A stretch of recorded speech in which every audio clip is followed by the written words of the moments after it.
I have been traveling cross country. I left Kentucky, and my first stop was in Tennessee to visit friends of the channel. And we are planning on helping out with an estate sale there in Tennessee, north of Memphis. We'll reveal more about the location when it comes closer, but that will be the middle of April. The weekend of, I believe, tax weekend around the 15th. So look for that. It's a very nice house that was very well kept and has some really beautiful things, and everything is really nicely preserved. So we will definitely show video and pictures and talk all about that as it approaches.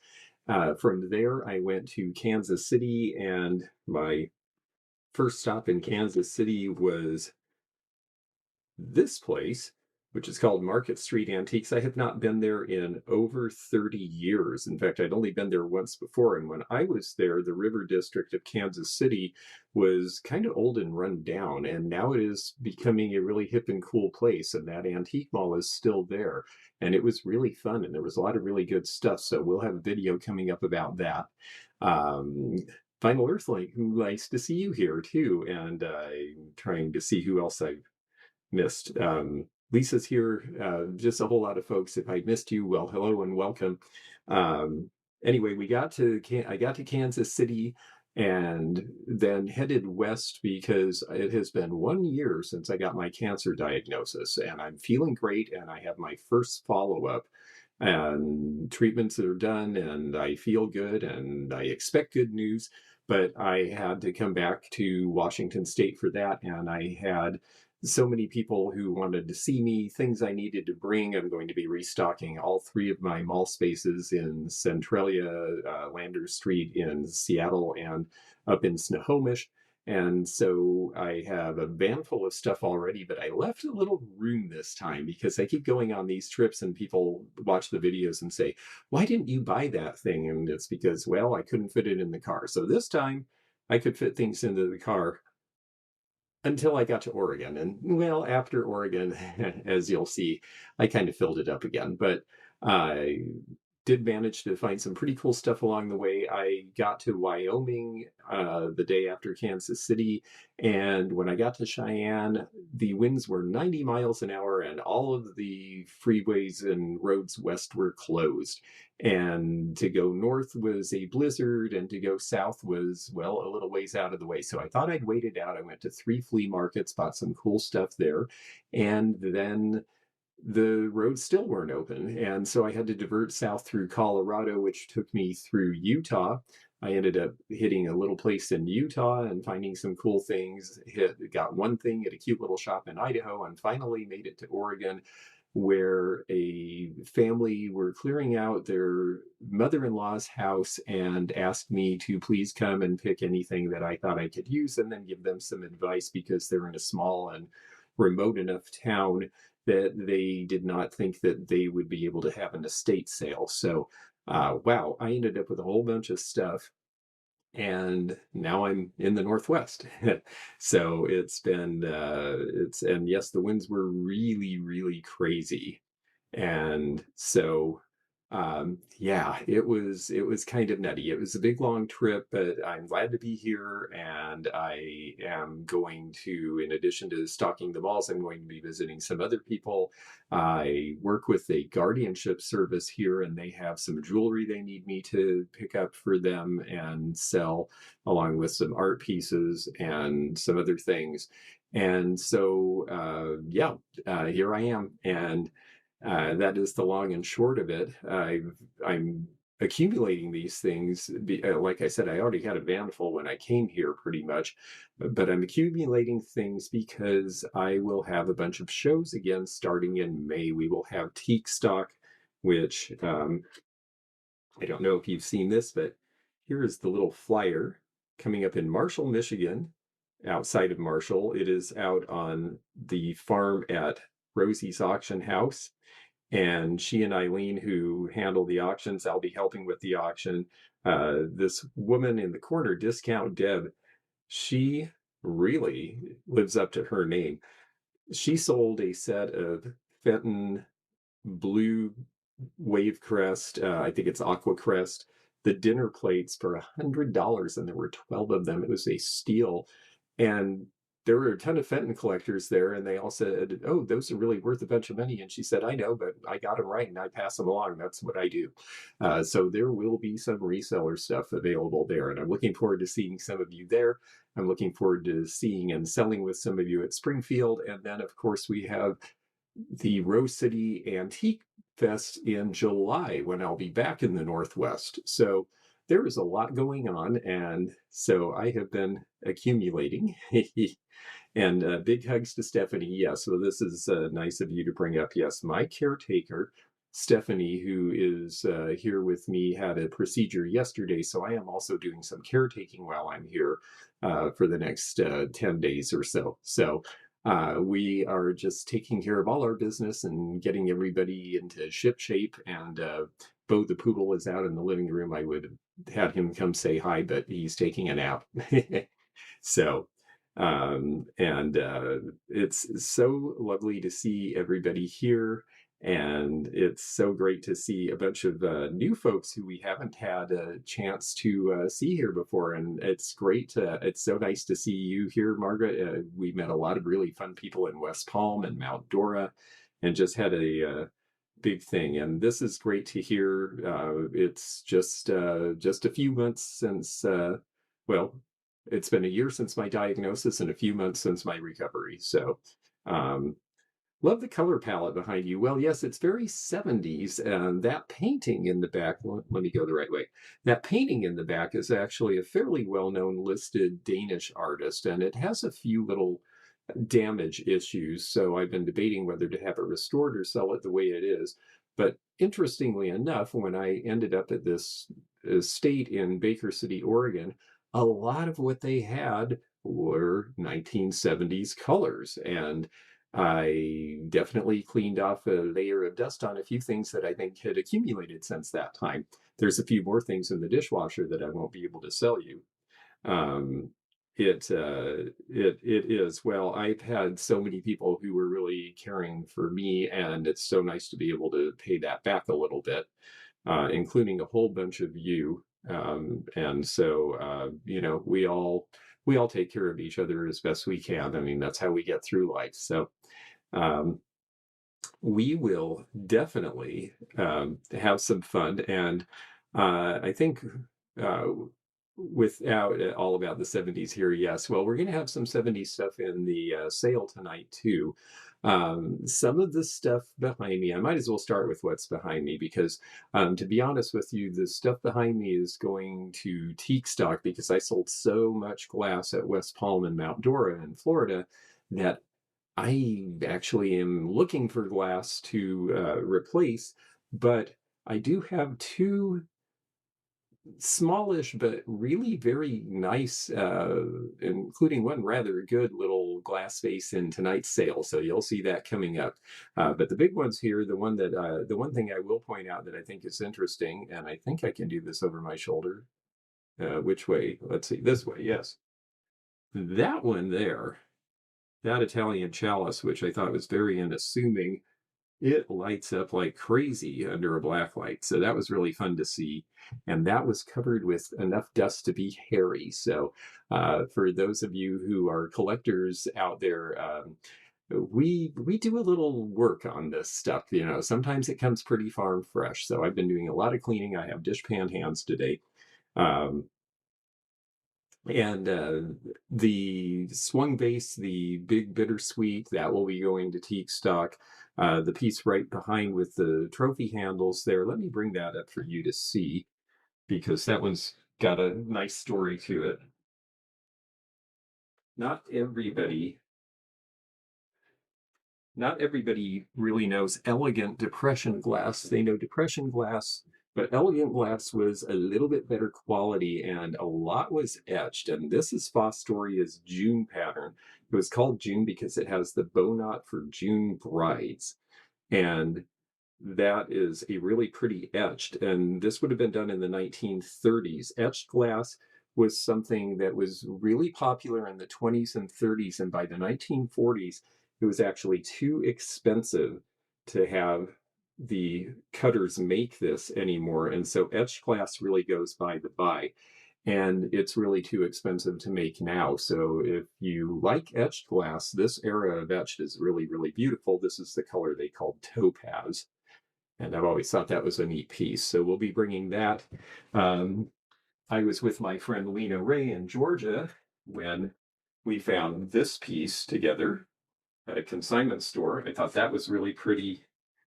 Um, and this one I'll point out as well. This one surprised me. This came from Kansas City, and this one, I'll just hold it right up.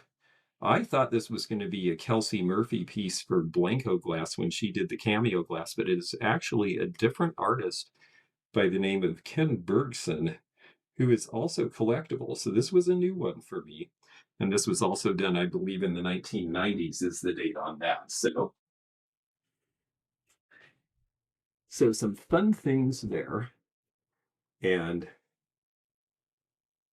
couldn't you do computerized etched glass now? Well, that's a really good point. But I think that there's something about I think I think you could, but still the curvature, the machines you would have to do it. It's just it seems to be cost prohibitive.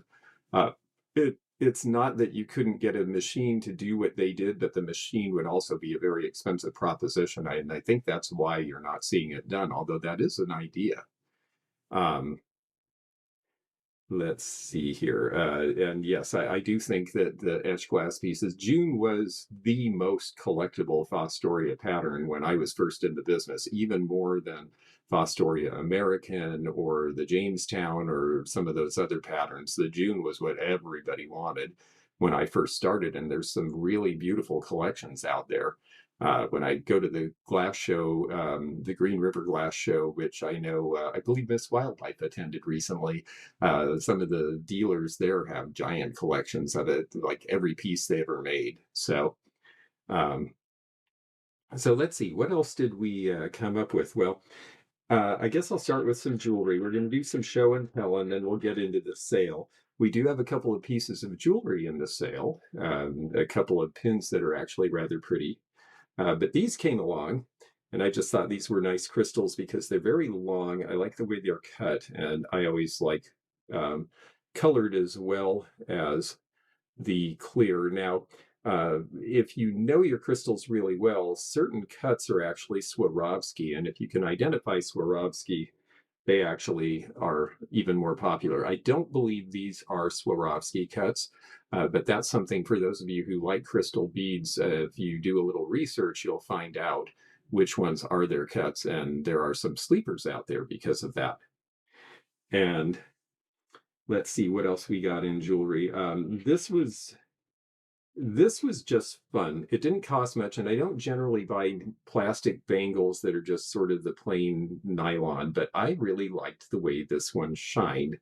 And I thought, well, that's kind of neat. And this is 70s, although it seems like it could almost be a Cyndi Lauper era 80s, except that this color wasn't in style in the 80s. So I would say 70s on that.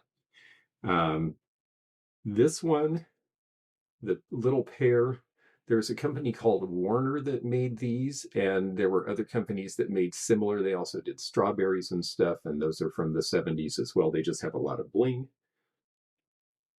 I like these because they have inverted stones. I don't generally buy cufflinks too much, but these were in a half off booth in Kansas City, so they were $6. And I thought, for that price, I'm willing to take a chance because I do have one or two people every show who ask if I have cufflinks, because the people who wear French cuffs tend to be the kind of people who go to antique shows and like older styles. And so they come there looking for them. So that's where I tend to sell these. I don't sell them so much in sales online or in my mall spaces.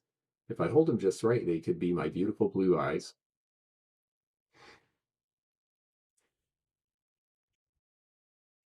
And then this piece was my favorite that I got. I stepped up for this a little bit. It was the only Czech.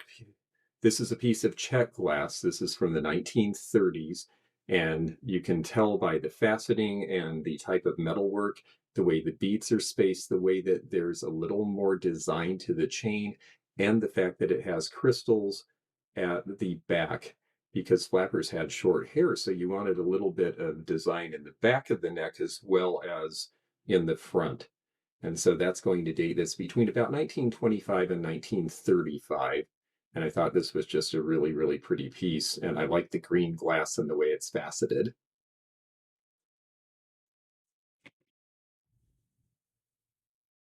And one other piece I got, this is big and chunky and from the 1960s, and this is all glass, but it's got that it's got a little bit of transparent and a little bit of opaque, and the opaque almost looks like the thermoset plastic because this is a 1960s piece and that was in style then, and it's nice and big.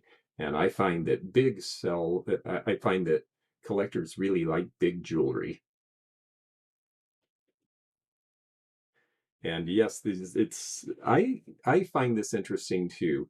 The fact that these pieces have survived the test of time.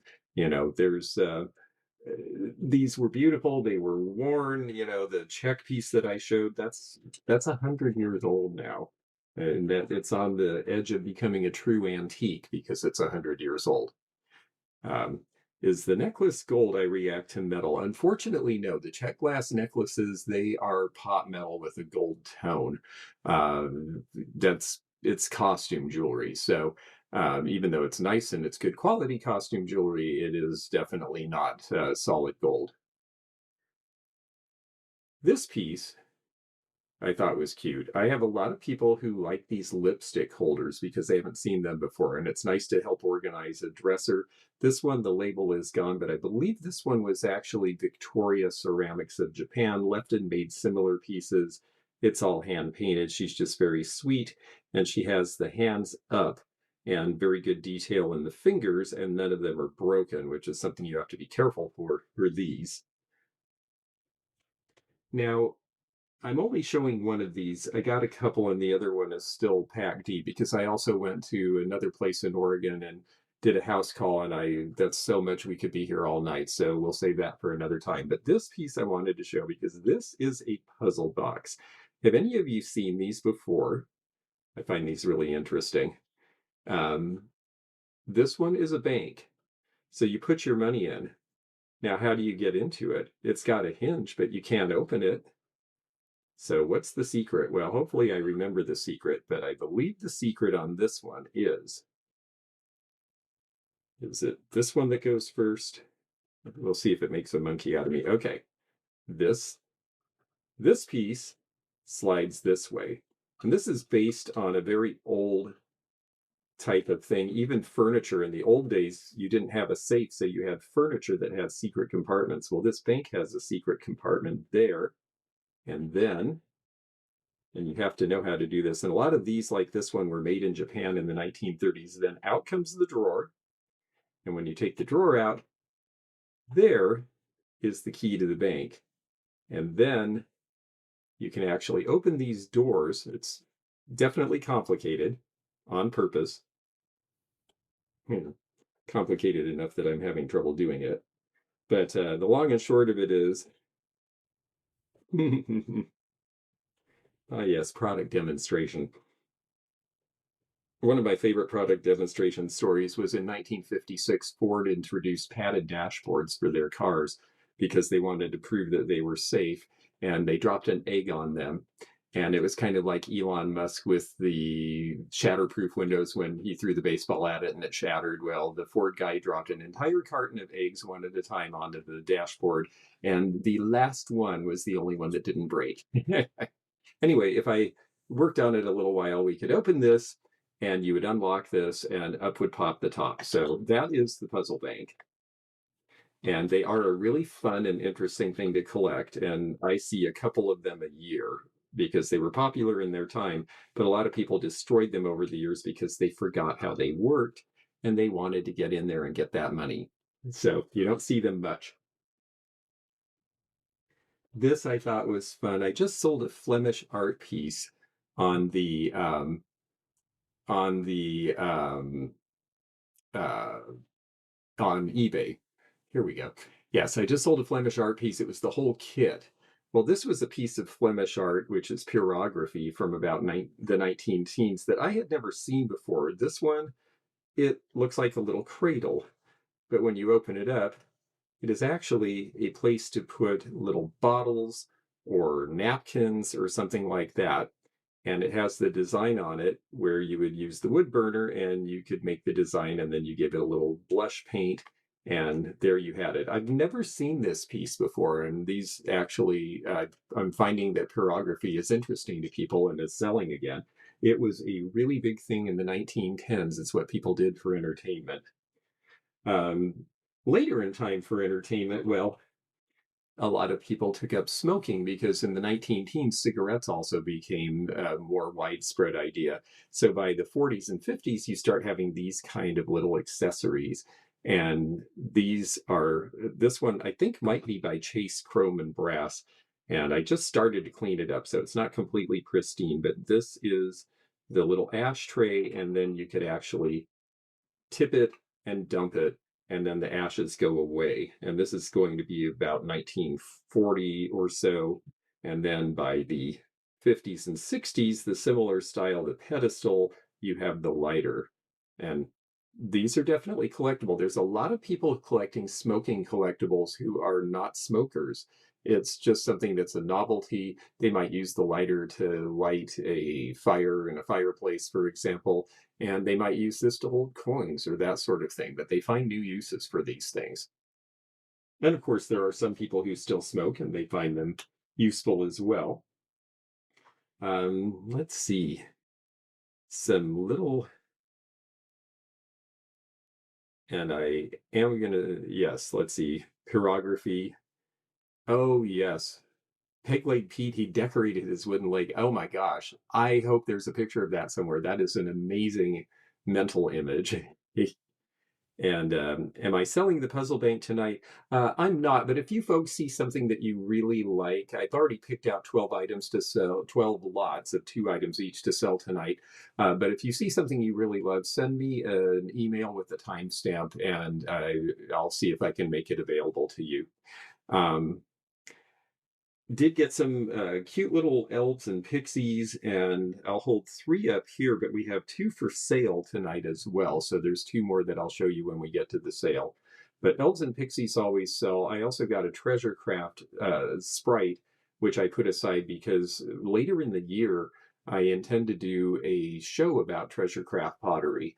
And hopefully, I'll be able to show you more of those things then. And we'll talk all about their story, including some things that we have discovered since we wrote the book. It's been over 20 years since the book came out, and new information has come to light, and including some really interesting information about some of the people involved as designers and a little bit of skullduggery about one of their competitors. So we'll share that at a future date.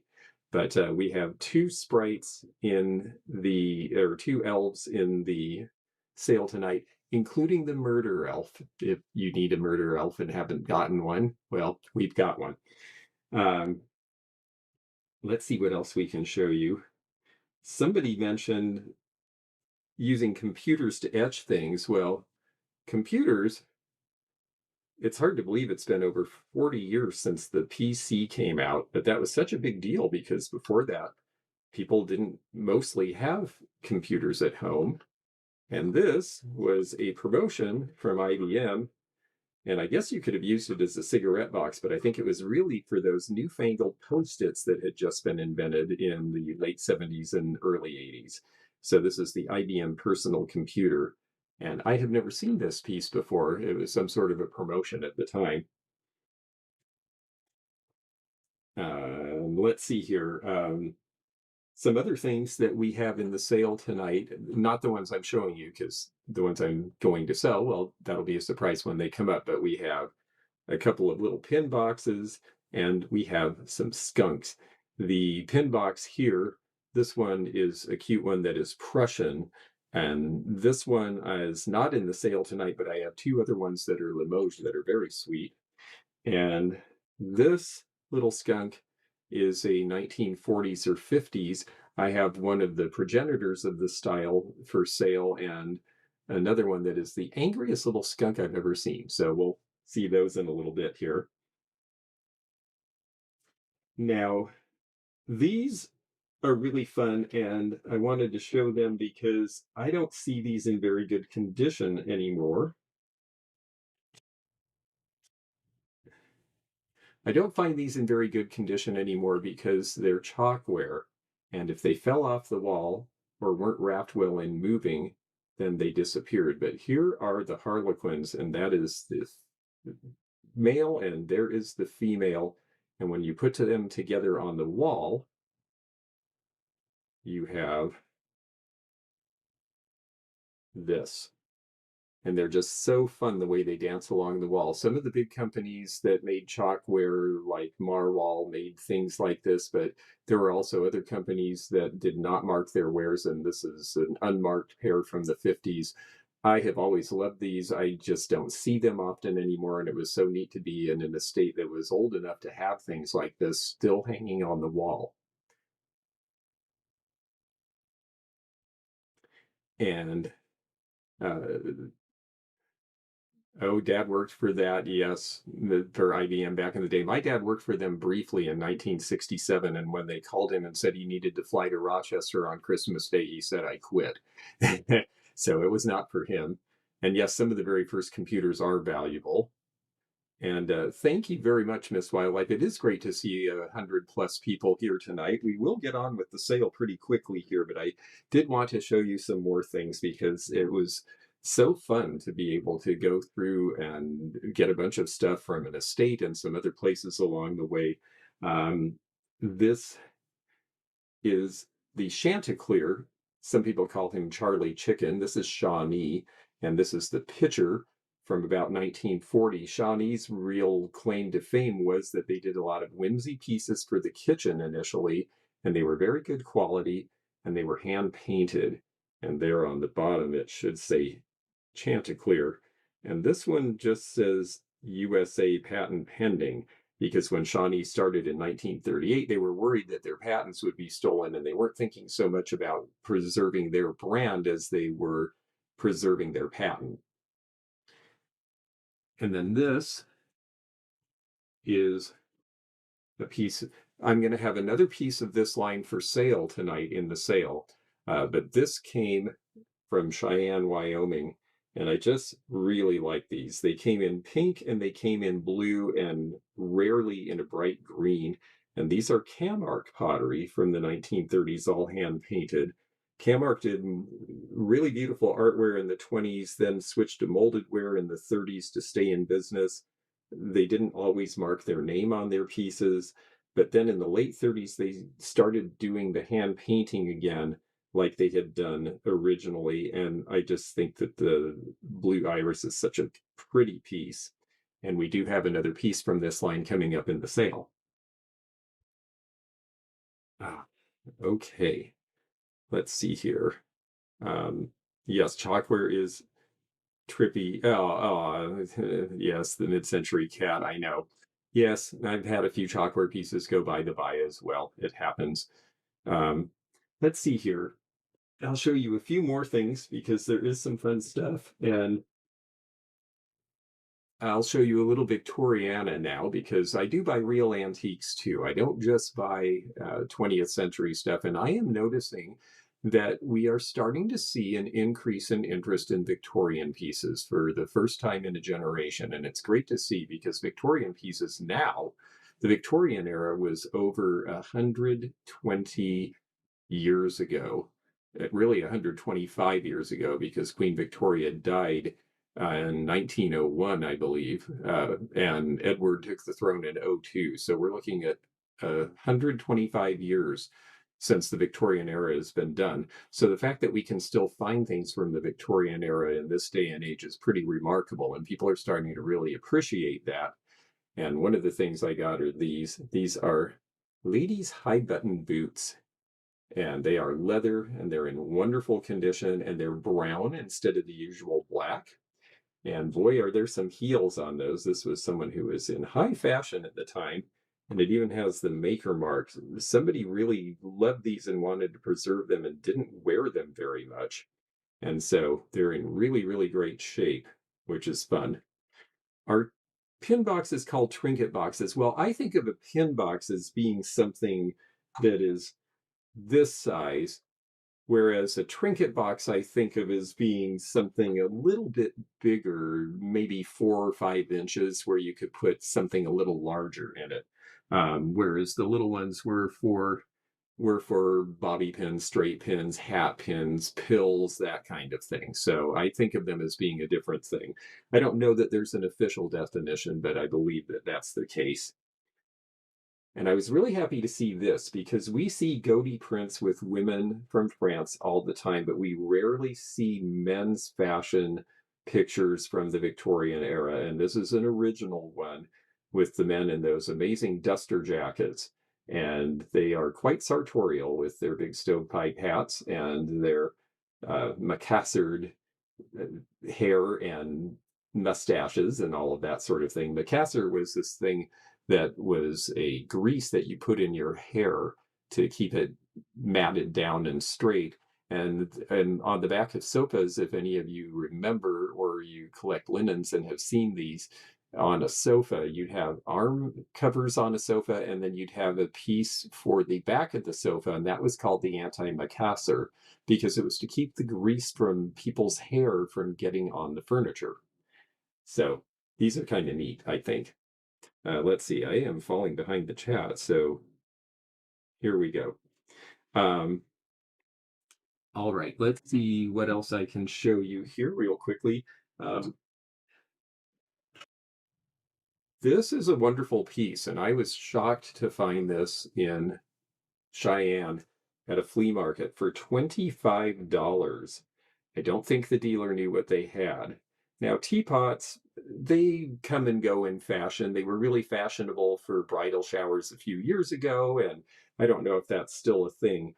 But this one is Lomonosov, and this is a USSR mark. When we started to thaw our relations with the Soviet Union, they started exporting things from the Russian Royal Porcelain Manufacturer, which is Lomonosov in St. Petersburg.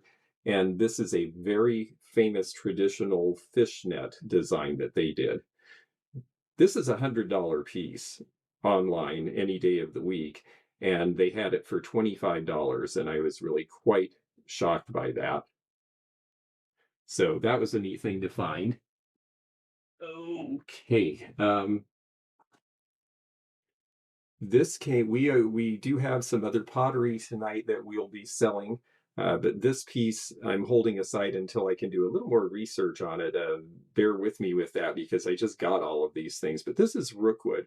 Now, some of this later molded Rookwood has been reproduced. I believe this piece is genuine because of the house I found it in and how all the other things had been there for years. And this seems to have a 1932 date if you see the Roman numerals there. That gives you an idea of when this mold was first made. And Rookwood went out of business in the late 40s. It's a really nice glaze. Rookwood was made in Cincinnati. It has a wonderful story that I talked about on the video. I'll talk about on my What Sold video coming up because I sold a piece on eBay recently that was one of the early artists. And the woman who founded it was a real trendsetter. She was the first female industrialist to start her own factory in the United States. And that was pretty much defying the odds back in 1888. Couple of kitchen things. I I'm I'm glad to see that. Yes, I really like Lomonosov too. I think the fishnet in particular is really nice, but they make a lot of really good things. Do the Rookwoods repros have the Rookwood symbol on the bottom? Unfortunately, yes, they do. And that's a problem. And now there is a new Rookwood company making pieces, but they mark theirs in a way that there's no mistaking they're new for the old. There's also a company making Bauer again, and they also make sure that you can't mistake it for the old. So the people who are reviving these things are being honest and extending the craft as opposed to just ripping off collectors, which is nice. So a couple of kitchen items. So why would you buy a milk bottle? This one is almost clean. It was above the stove, so it was really greasy. But here's what was neat about this milk bottle. Arden was a fairly large, at least regional brand on the West Coast. It may even have been national at one point. It's got the embossing, and it has the embossing with the milk delivery as well. But it also says food for victory. So this is specific to the Second World War. It's a little hard to see with the glare, but you can see here that it talks all about why it's great stuff. And it also has the milk carrier on the front. So because it's both embossed and painted and a wartime piece, this is multiply collectible. And there are people who like all those factors. And so milk bottles like this are worth picking up. Um, and this person had a very red 1940s inspired kitchen. Actually, the house was old enough, I think it was the original kitchen. And they had this in it, the West Clock time clock. And one thing I never had noticed about these before, it does work, is that it could be hung on the wall if you didn't have room on top of your stove, or if you still had an old wood stove back then, which a few people still did. So that was fun. And in about 5 minutes, we'll hear a ding and we'll know dinner is ready. And the other thing they had, this is the isomat. This is from the 1950s, and you didn't necessarily have an electrical outlet free to crush ice, so you got one of these, and you put it in, and if you went one direction, you got coarse, and the other direction, you got fine, and you cranked the handle, and it made a horrible noise, and out came crushed ice.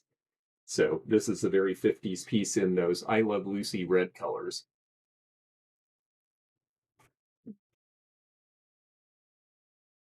Yes, Victory Gardens. Victory Gardens were a big deal in the Second World War. The whole idea was that you were supposed to grow a garden and help support the war effort and let farmers do their jobs so they could supply our troops with what they needed. And it probably only minorly helped, but it made people feel involved and like they were part of something contributing to the war effort. So, in that regard, they were a big success. Let's see real quickly here. I thought this was very pretty. This is a thermometer, and it's got, again, another nice flower on it. We're coming into spring. This is French, and you can tell because it has centigrade and Fahrenheit. But what made me pick this up, because it looks like something you could have just made yesterday, except the weight. If you felt this, this is heavy gauge steel and enamel. So this actually dates back to about 1920. This is another antique piece. Might even be the teens with this brass piece with the little cutouts on it. So this is something that I think is a little more special that I realized as soon as I picked up was more than it looked in just laying there on the table. And yes, I love Lucy too. Okay, let's see here. Um, this little piece is a Japanese version of Bambi. They couldn't call it Bambi because Vernon Kilns had the rights to make the Bambi pieces, so they made their own piece. It's not marked in any way, but it is a very cute piece and obviously inspired by Bambi. And to get around it, they sort of colored in on the muzzle a little bit so that they could claim that they weren't copying the design. Uh, oh, a couple more things here. This is, well, they usually call them pink pigs. This one is not pink. This one is actually white, but they came in both colors. This could use a little more cleaning too, but this one is a lot of fun. They had over 100 different designs. These were from Germany in the 1910s. They always have a big made in German mark on them. And they're made of bisque porcelain. And this guy has interrupted another pig who is already using the outhouse. They had them next to Boston baked beans. They had them driving cars. The car is a valuable one. The outhouse you see a little more often than some, but I haven't seen one in a long time. I thought that was cute. I know a lot of you are not fans of clowns, but this clown, you have to admit, is pretty cute. And he is Italian from the 1960s, and he's an egg cup. So you would put coddled eggs in them. And there is the Italy mark on the bottom. He's good quality ceramic, and the important part is nobody dropped the lid hard on him, so he's in perfect condition. I had a friend who was Canadian, and he said that, of course, poached eggs are often a thing you associate with English breakfast. And his mother would make them poached eggs, and they would take the spoon and go off with their heads and cut the eggs. And she would yell at them because they were going to damage her beautiful egg cups. We have a couple of English cups and saucers in the sale tonight, no egg cups, but I like that story. Okay, a couple more things, and then we will sell some things as well that we just got. I like clowns, happy clowns. See, it is okay to like clowns. When they're cute, they're just great. Not every clown is Chucky. I know my generation was scared off with clowns because Bozo was kind of big and frightening and seemed oafish, and Chucky was, well, horrific. But they're not all like that. Great grandpa passed the outhouse pigs down to grandma, who displayed them in their spare bedroom. That's great. On the other hand, this is how a lot of people feel about clowns. So there you go. Um, Lisa, as far as the things I'm showing now, they're not going to be in the sale tonight, but everything I bought is for sale. And so, except for the glass behind me, I am holding for Teak Stock in Springfield. So you folks will have to see me there for those. But the other things I definitely am open to selling. So please send an email with the timestamp if any of you see anything that is not for sale tonight that interests you. Please let me know. All right. This one I thought was really neat. This is Mexican ceramic. You can tell because it's got the tonal style of stoneware and the colors, but it is also mixed metal. And I really like that about this. Los Costillos famously, see, dinner is ready. Los Castillos famously is known for the metalwork, but this is a different company. And I just think he is so cool looking. This is from the 1970s, and people are really into tonal, which I think is great. We had pieces when I was a kid because we lived right near the border in Imperial Beach, California, and people would bring them over the border and sell them. And, I think a lot of people took them for granted, but the work is really good and people have picked up on that now. A couple of books here. I didn't buy a lot of books, but then there's, oh yes, Killer Clowns from Outer Space. Yeah, that might have warped a few people's impressions of clowns as well. That's fun. Um, and yes, Betty grew up. She is on Tijuana Beach, and she and I both grew up with a view of the Tijuana bullfighting ring. We just lived on opposite sides of the line, which I find so fascinating. Okay, this book, Painted Pony Runs Away. I just thought this was interesting, and this one has a lot of good graphics, and it looks to be from the 1930s or 40s, and it is done in a style that is a lot like petroglyph or well, like petroglyphs that you would see in Native American areas in the Southwest. And I thought that was really cool. And then the other book I picked up was this one, and this one is Sybil Leeks, Our Astrological Guide to Successful Everyday Living. Sybil Leeks was from England. She definitely was one of the people really pushing the idea of astrology and that you could help plan your life around it. And this book dates from 1970, which was pretty much at the peak of astrological interest.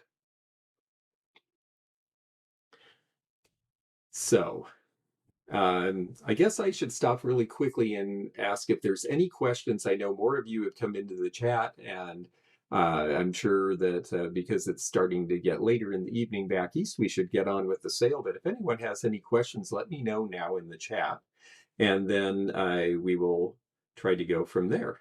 Um, Oh, the Tonalak hat. Yes, that was a very sweet piece. Yes, it's. I think it's still at Twin Lakes. They did call me today with a couple of pieces that people offered on, but that wasn't one of them. Um, Stephen King's It took the last bits of joy out of clowns. See, yes, there's everybody. Yeah, clowns are just a really. I think it's well, and there was also that serial killer, John Wayne Gacy. So yes, poor clowns. Clowns are much maligned now. Um, Let's see here. I like turtles. Yes, turtles are great too. Don't have any turtles in the sale tonight, but we do have. I do look for turtles all the time. Um,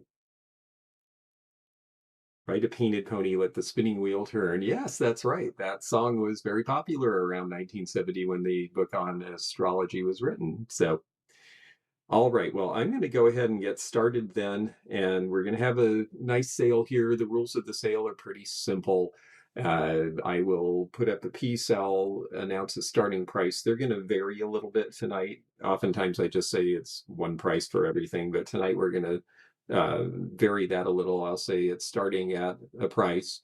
You are welcome to put a bid in the chat, and I will look at those while I tell you a little bit about the item, show the item, and then once there is a high bidder and the bidding slows down, we will announce that it's going, gone, and we'll sell it. And then if you are the high bidder on any of the items, please do send me an email to theantiquenomad@gmail.com because that way I can make sure I get things invoiced and sent to you. So um, let's see here. Okay, I guess we will get started right now. First, we'll start out with spring is coming, and we'll start with something that's nice and of good quality. And these are going to be $7 per choice. Let me make sure I get the right one with the right one. Um, These are cups and saucers. These are English. And the reason I decided to put these out to sell, well, first of all, I only got two. And I have been selling these really well in my Kentucky location because apparently there is a big Facebook group where people are going and selling, and a whole lot of people are buying these, getting ready for spring entertaining or for bridal showers and that sort of thing. So both of these are Royal Albert. And again, $7 is the opening bid. If you're interested in either, the high bidder gets their choice of both. Its choice in each of these. There will be two items in each lot. And if they don't take it, then the backup bidder will have the backup choice. Both of these are Royal Albert. Royal Albert is one of the more collectible names in English China because it's very good quality. This one is Old English Roses. And if you see the mark on the bottom, this is a little older. This is the 1940s, 50s era mark. 40s, 50s, 60s, and then they changed the marks in later times.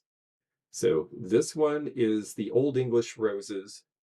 The other one, the pattern name is Waverly, I believe. And Maggie Max, thank you. Maggie Max at $7 per choice is our opening bidder. And this is the Waverly, also roses, but a little bit of a different shade of roses. And it's got more of a spray and a mix of colors, as opposed to the Old English roses, or yes, the Old English roses. I always want to call it Old Country roses, which is a very popular pattern, but it's slightly different than this, even though they go along well. Uh, Gilding was all applied by hand, and I always look for the gilding because some people dishwash these to death and the gilding starts to come off eventually. Although these are pretty dishwasher safe, surprisingly. I actually put them through the dishwasher to get them clean for tonight. So $7 with Maggie for choice. If anyone else is interested, let us know.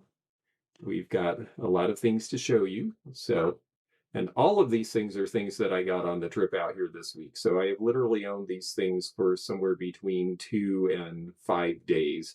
None of this is old stock. We are showing you first. And this is the first time they've been anywhere other than in collections for a long time. A net $8 per choice now. And like I say, the choice is going to be between the two of these. Royal Albert ended up being kind of the big winner. They were one of the companies that ended up, Wedgwood and Royal Albert really took over most of the English China market when things consolidated in the around the turn of this century.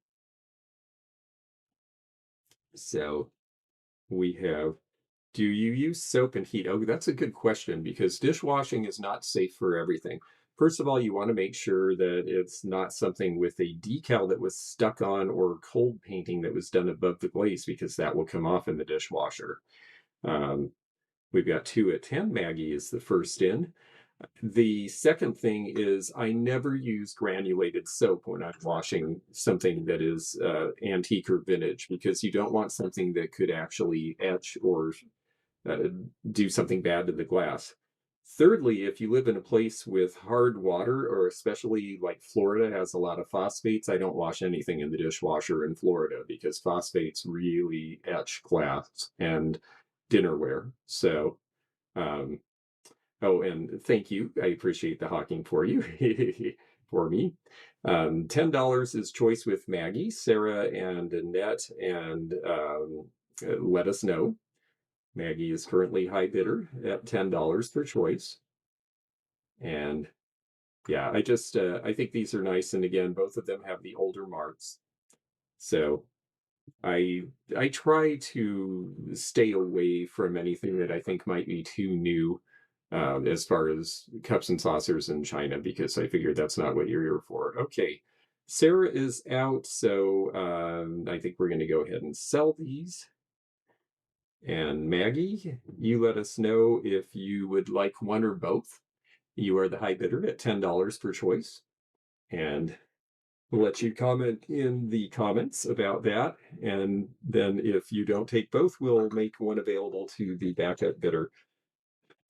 And well, I get these in a safe place. All right. Ah, yes. We'll get ready for the next round. And Maggie, just let us know which ones are of interest to you.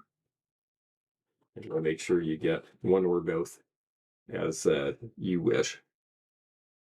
And Maggie, I think you also were interested in the Sidon Striker, which I do have set aside, so we can talk about that. Okay, English Rose, very good. So that one's for Maggie. Sarah, let us. Uh, Sarah, if you or Annette, it would be the other backup, are interested in the Waverly piece, let us know in the chat. That one is still available, and Maggie will have the Old English Roses. Okay. Um, Okay, Sarah's going to pass. Annette, let me know if the Waverly piece is of interest to you. It's this one here.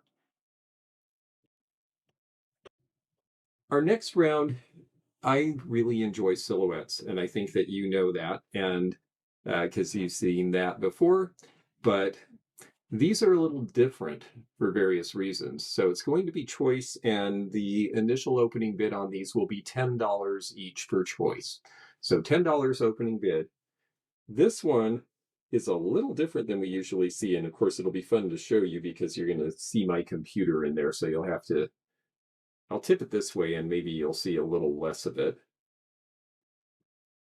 Let me get those out of my lap. So there we go. That's a little more like what she looks like. This one is from the 1970s. Silhouettes actually did make a comeback in the 1970s, and they typically look like this. And I love the headband. She sort of reminds me of Rhoda on the Mary Tyler Moore Show with the headband. And she is done in a silhouette, but the silhouette is mostly white paint with tracery as opposed to the black. And this one measures approximately 12 by 8 inches. And then the other one is a more traditional one from the 1930s and 40s, but this one has a Western motif, and that's also a little more unusual. And this one was never filled with an advertising piece. Usually, this would have the name of some store or some automobile dealership or something that had an was sponsoring or giving these away as a premium. This one is an old one by Newton Manufacturing. So $10 per choice. I'll hold them up together so you can see. And I just don't really see them with a Western motif very often. And I thought it was kind of fun that this one didn't have anything in the slot, because if you wanted to, you could take it apart. They're actually pretty easy to take apart. The frame's just sort of folded around and there's a clip that holds them on.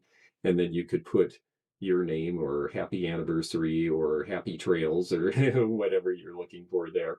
So $10 is opening bid. If anyone is interested, let us know. I got a big kick out of seeing 1970s silhouettes. This one was actually part of a series of four, and there were women of different ethnicities in the series, which I thought was interesting too. So I'd like to find the rest someday. And then again, this one just because it is cowboys and horses. And someone was mentioning in the video chat tonight for the Alien video that came out that they're seeing a lot of people interested in horses in the collecting community these days. So we will give these just a moment to percolate. If anyone is interested in either of these, let us know. Otherwise, we'll move on to another round because we do have a few other choices here. And of course, this is a blind sale where there wasn't a thumbnail for you to see these ahead of time. So we're just doing it as we go. Hoot Gibson was my grandma's favorite cowboy on TV. Yeah, it's funny. Hoot Gibson is someone who is far enough back that the only reason I've ever heard of him is because I watched the Beverly Hillbillies as a kid, and that was Granny on the Beverly Hillbillies, and favorite as well. A couple of bids in, we have Janet and Susan, but Janet is in the first position for $10 per choice. And if you're having trouble keeping up with the bid, do refresh because that's how you'll be able to make sure that you're with us in the bidding. Yeah, this one, some of these actually have an artist signature too. I think it was Dee's was the designer of these with the women on them from the 1970s, and they definitely have that look. And I don't know, I think she's just very pretty. So, two very different feels. This one is approximately 5 inches by 3.5 inches, about the size of a postcard, maybe a little more square. So Janet is in the first position. Susan, let us know.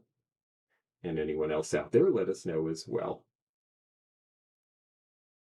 And I started collecting silhouettes because originally I was a glass dealer and I would go to the glass shows and everybody would say, "Oh, I love what you have, but I already have a huge collection." So I started thinking, what else is made of glass?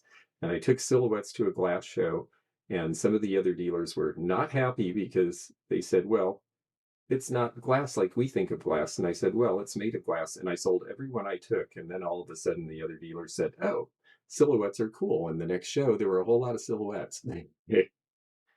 So Susan, let us know if you are in. Okay, let's see. Susan is out, but Willie Joe now at 11 for choice. So Janet, let us know. $11 choice now with Willie Joe.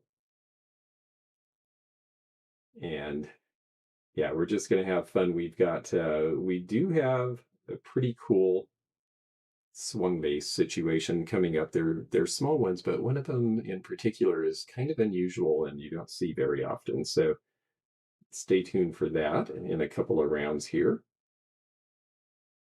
And we've got pottery and we've got prints and we have some wonderful figures and lots of fun things, a little bit of jewelry. So we'll have fun tonight. $12. Yeah, the trendsetter. Well, I think I was being a rebel, but it's okay. It worked. Okay, Willie Joe says out, so I think we're going to go ahead and sell these to Janet. So Janet, we're going to mark these sold.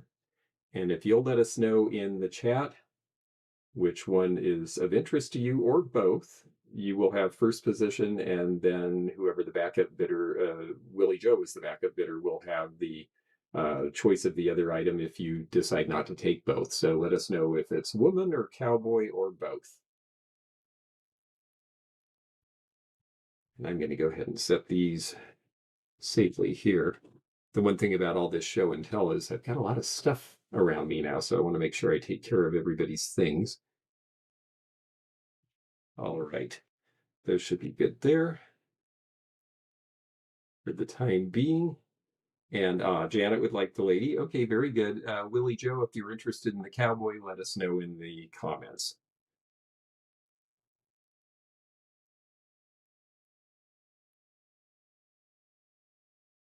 And meanwhile, I think our next round we'll do two pieces of pottery that I think are really, really fun.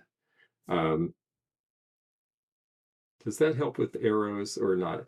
Actually, yes, I am noticing it. Thank you. That is helpful. I appreciate it.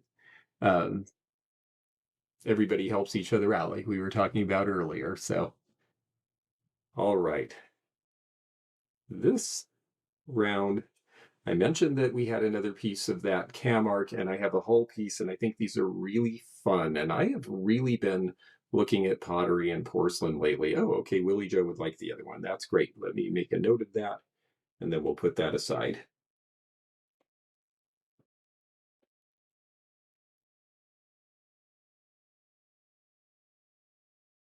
Do the arrows mean you're raising the bid? No, the arrows are, she's just trying to point that there is a bid to me so that I don't miss a bid. All right. This is our next round, and they are two really cool pottery pieces. I have really been interested in pottery again. It's so pretty, it's so colorful, and it has different properties than glass. It's obviously not transparent, but it's really colorful and often multicolorful in a way that most glass does not have. So I like mixing them in my collection. And we're going to start these at $15 per choice. So 15 is the opening bid on either of these per choice. This one is Camark. This is from the 1930s. I really like this inverted spade handle. I just think that's so pretty. It seems like something that would be really nice with Easter coming. Again, they didn't mark the bottoms of these, but something I can show you while we're looking to see is, see the numbering there? If I'll turn it upside down, or I'll turn it right side up. If you see the numbering there, those shapes of numbers, they're very rounded and precise. That is how you can tell a Camark piece, even if it doesn't have a Camark signature. Okay, I've got a bunch of you at 15 now, Willie Joe at 16, Happy Risk at 18 for choice. This one is approximately 9 inches by 9 inches. So very pretty, all hand painted. You can even see the brush strokes in it. And they did a number of pieces in the line. I showed you the big bowl. This is the basket. They did other shapes as well. And they did a couple of really tall vases, some that are like 18 and 20 inches tall. And then this one is Hull pottery, and this is 1950s Hull. It's the gloss glaze. I really love the bird. It's just such a great exotic bird. I think it's supposed to be an egret. And the big colorful flowers, it's very similar to the coloration they used on their Suntone line. And this one is another one where if you see the way the mark is, you'll recognize it as Hull, but they didn't actually put the Hull mark on this, which is unusual. They usually mark their stuff. Okay, we've got Maggie at 20, now Happy Risk at 22. So 22 is the high bid at current for choice on these. And this one is about 10 inches tall. So they're similar in scale. They're both great spring colors. They're happy, they're fun, they're floral. The whole piece does have decoration around the back so that it's not just plain if you're setting it in the middle of the table. And that was a thoughtful thing to do. These pieces were designed by a woman named Louise Bauer, and she worked for them in the 1940s. She came up with the bow knot line, and then when their factory exploded and they had to rebuild, she did all of their modernist lines, or at least most of them. The Camark piece, on the other hand, has the same decoration on both sides, and thank you. We've got, let's see, thanks for helping us, K-Pep.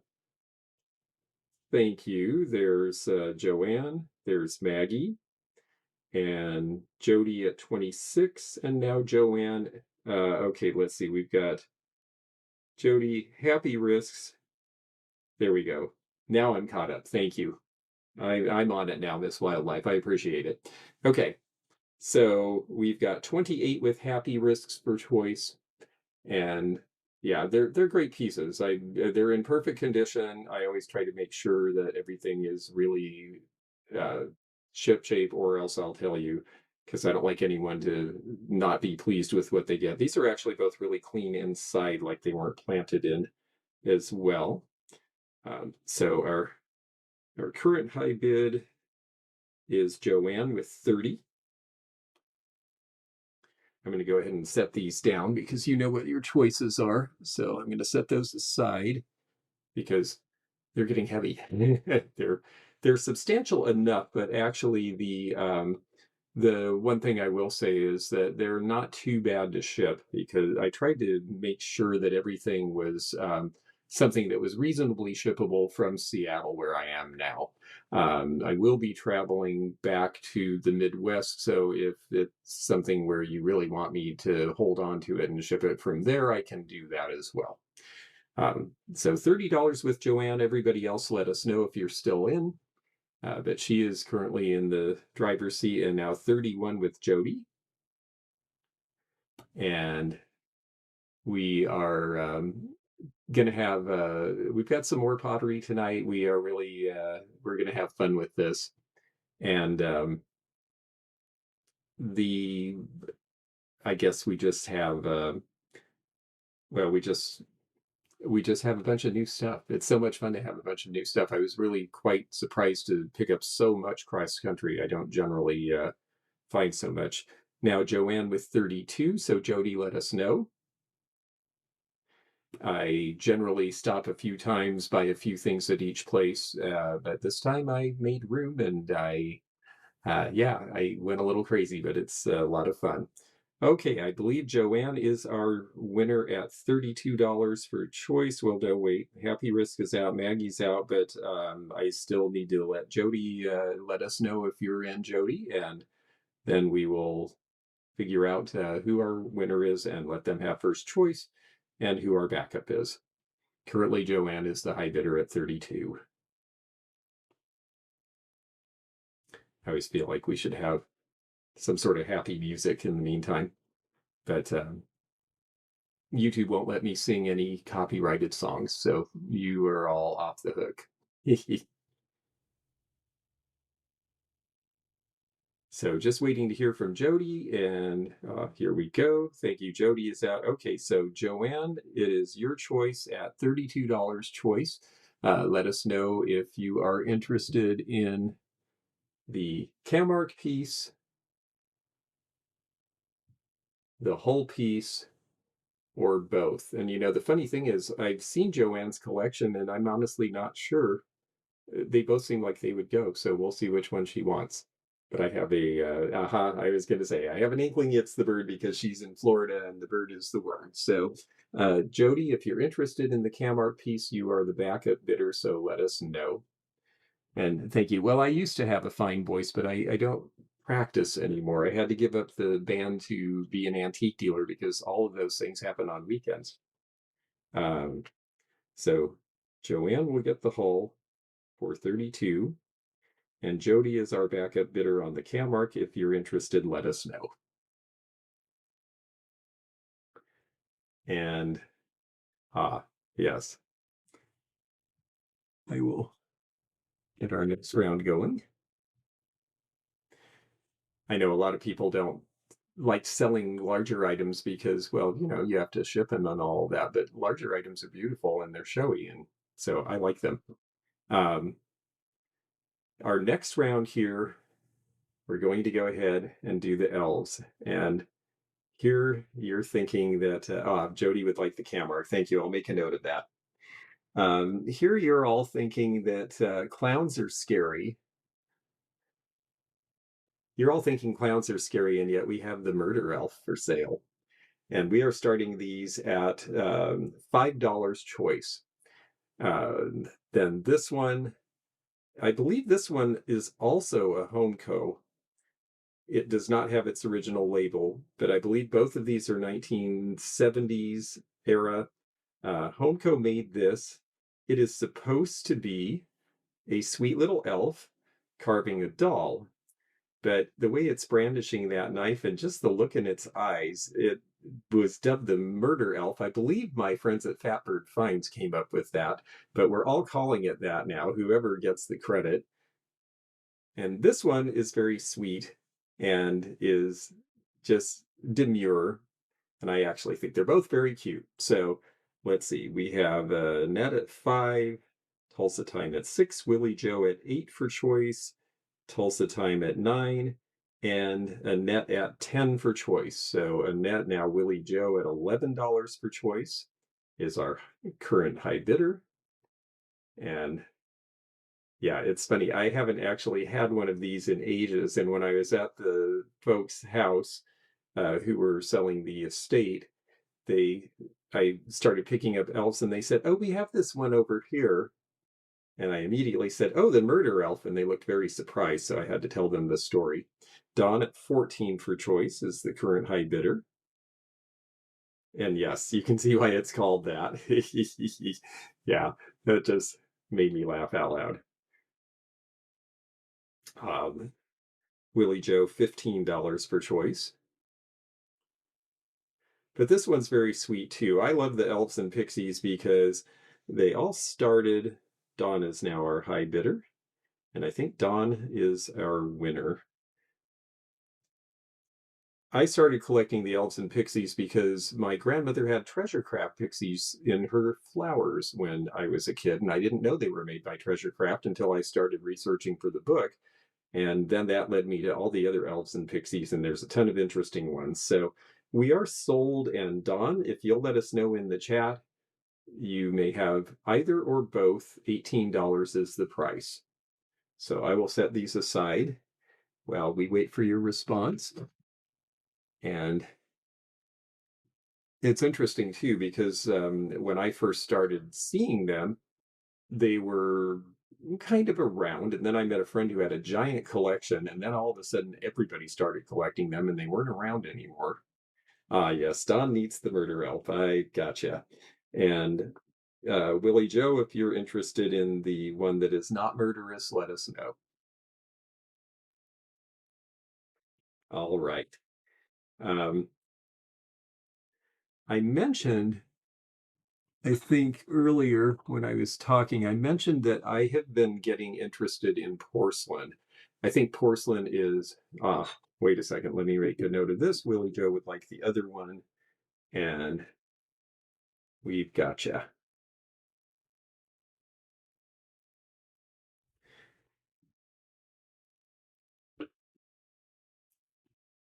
Okay.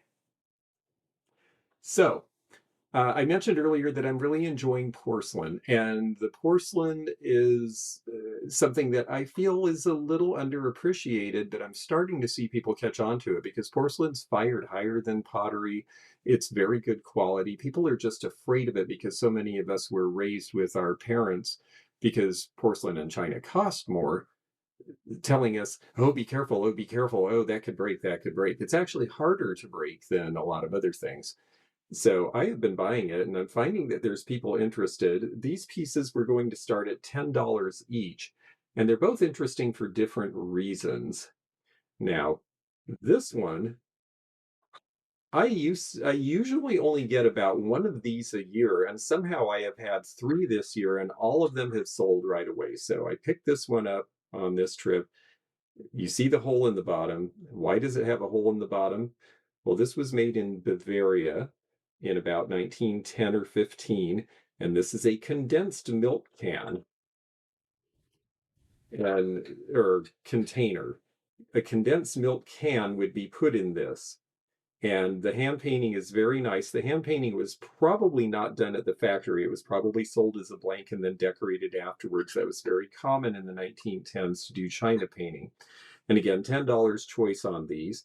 So this is a true antique, and condensed milk would go in there. They didn't want you to see the can on the table, but it was easier to keep it in the can and just pierce it to pour out. So you would keep the can in here, and then it would be pretty on the table or in the breakfast room, and it would keep bugs or flies or that sort of thing from getting into the condensed milk. So this one is all hand painted. I don't see an artist attribution. And again, $10 each. If anyone's interested, you may bid at any time. And this little ewer is very pretty as well, also hand painted. This one, I believe to be Limoges. But what's interesting about this is the top. It actually has a shaker top. Now, why would it have that? There's a couple of possible reasons. One is that it might have been used as a hat pin holder rather than actually being a ewer, and it was just fun to make it this shape. The other reason that it might be is because they might have had very, very narrow stem flowers in, and then you were able to pour water out and put more water back in. In either case, I think they're really interesting pieces. If anyone else out there agrees, well, $10 is the opening bid on these. And I just I find this really nice, and I am seeing it starting to sell. I think people are starting to appreciate this work again. All of the painting was done by hand. You can see all the brush strokes, all the gilding was done by hand, and then they had to fire it afterwards so that it would actually stay on the piece. So a lot of work went into these, and China painting was really an art. A lot of people were taught China painting when they were young. The idea being that you could make pretty things for your home, and also look how cool that is. It's like a lizard climbing up the side, the way they painted the handle, and I think that's really, really interesting. $10, now 15 with Maggie Max. Why was the hole on the bottom? The hole was on the bottom so that you put the can of condensed milk in, and then when it was empty, you could push it out because it just barely fit in there. And so there was no way to get your hands in there afterwards, and they didn't want the can chipping the piece uh, when you took the can out. 16 now for Deb's Finds. Hello, Deb. Nice to have you here. So these are the choices, and I think they're very pretty. But yes, that handle is what really got me on this one. It was actually sitting this way on the shelf when I walked up to it, and I thought that was fun.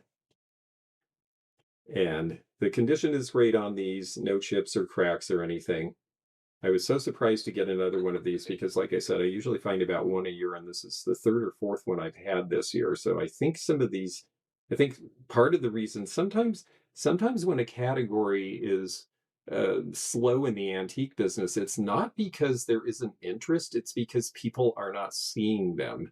And I think what's happening is some of these old collections are starting to come out, and so now people are seeing interesting things that they hadn't seen before.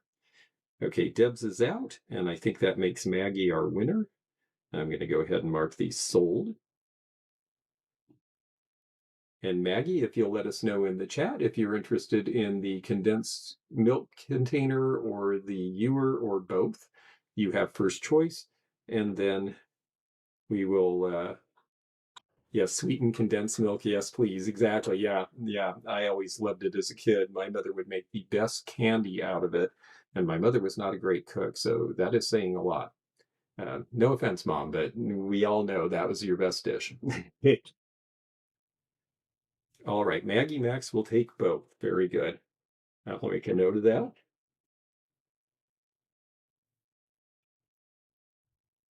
And we will go on. And now we're going to go ahead and put these vases up um, because I think it's time.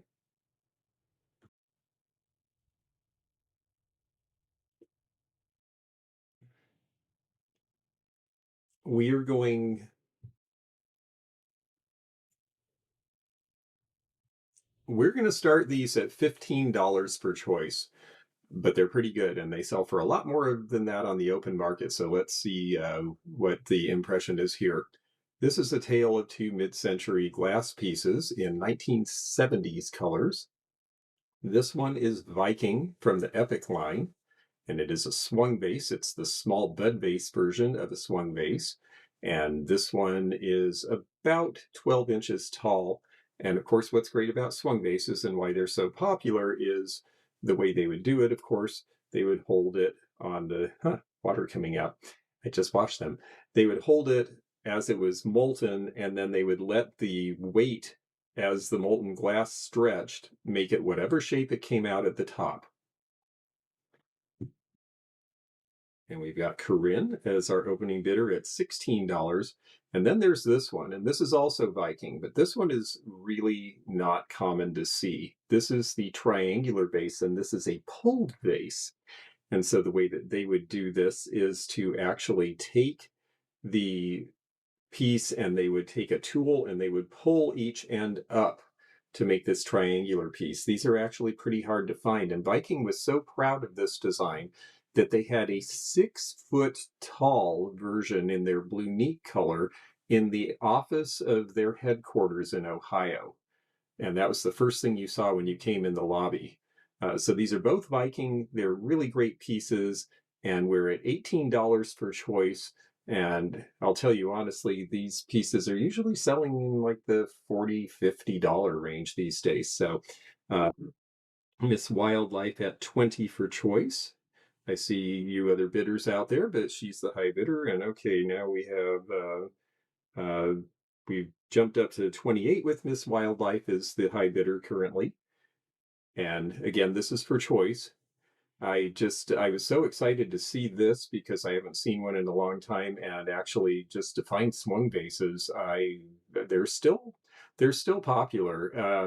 I sold every one I had when I was at the shows in Florida, and now we've got Corinne at 30 and Miss Wildlife $39 per choice.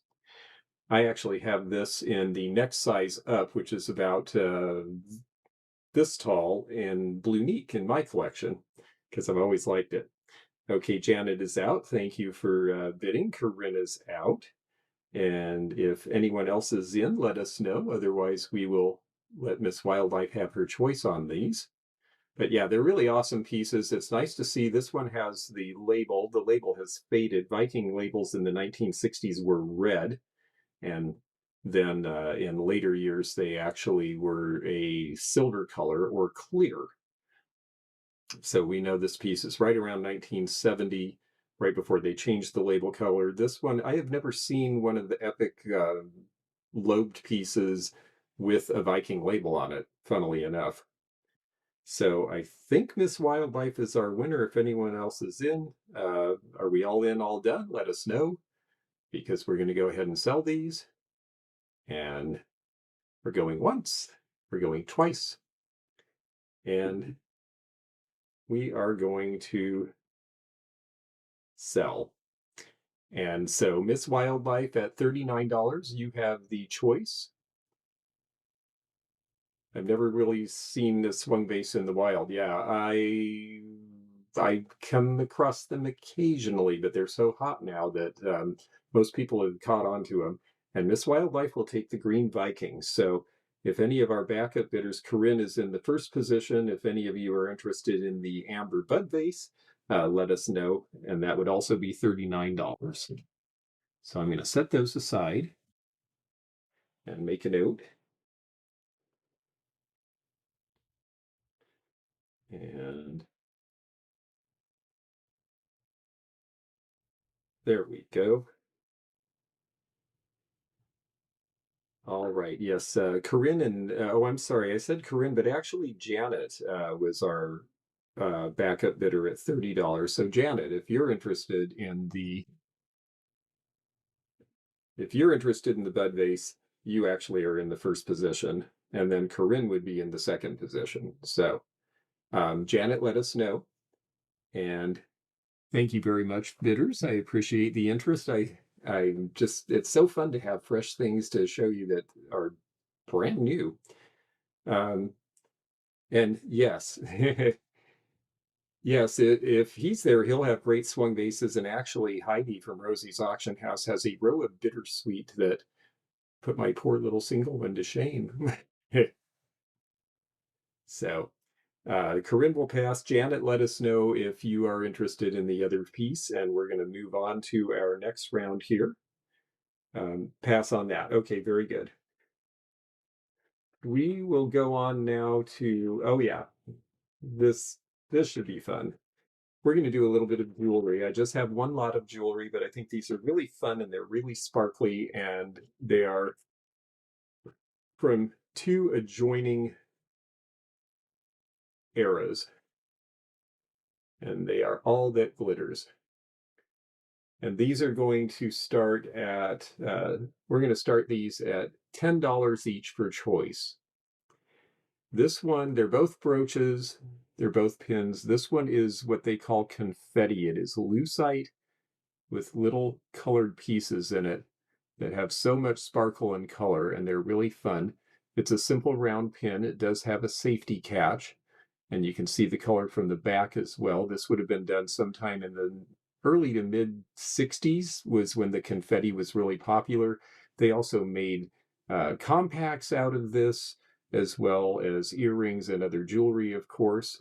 We've got Texas Lady at $10 as our opening bid. Thank you. And then the other one, I'm used to seeing this in pastel colors, but here it is. It's in the same colors we see the resin grapes from the 70s. And this is a 1970s piece. I'm not sure who made this piece. I've had it in other colors before. It's the first time I've had it in the green and orange combination. Willie Joe at 11, Texas Lady at 12. So it will be choice for these. The confetti pin is about 1 3/4 inches around, and the other pin is about 2.5 to 2 3/4 inches total with the drape. And now we have Texas Lady, Happy Risk at 15, Texas Lady at 16. And I'll show you individually again. There is the confetti round. Do they glow at all? That's a very good question. I really should have tested that. There is a chance that they do, so let's find out together. Oh yeah, they're glowers. So that one's actually kind of special because you don't see a whole lot that glow, and the uranium glass collectors love that. So thank you, Pete, for bringing that up because I really should have thought of that beforehand, and I didn't. Um, so we have Willie Joe at 17, now Happy Risk at 18, and then the confetti doesn't glow blacklight glow, it just sparkles because it is all sparkle. So, yes, very, very good question. I really, like I said, I just got this stuff. So, this is us finding out together. So, here is the one that glows. We've got Texas Lady at 19. And here is the confetti piece again. And now Happy Risks at 20. And I had a white one of the grape looking thing, a little smaller. Oh, white. Interesting. I haven't seen white before. So, yes. And actually, I'll tell you what, I'm going to fold the card back on this so you get more of a view for what it looks like if it's not against black. Obviously, you could wear it on just about any color you like. Texas Lady now at $21 for choice.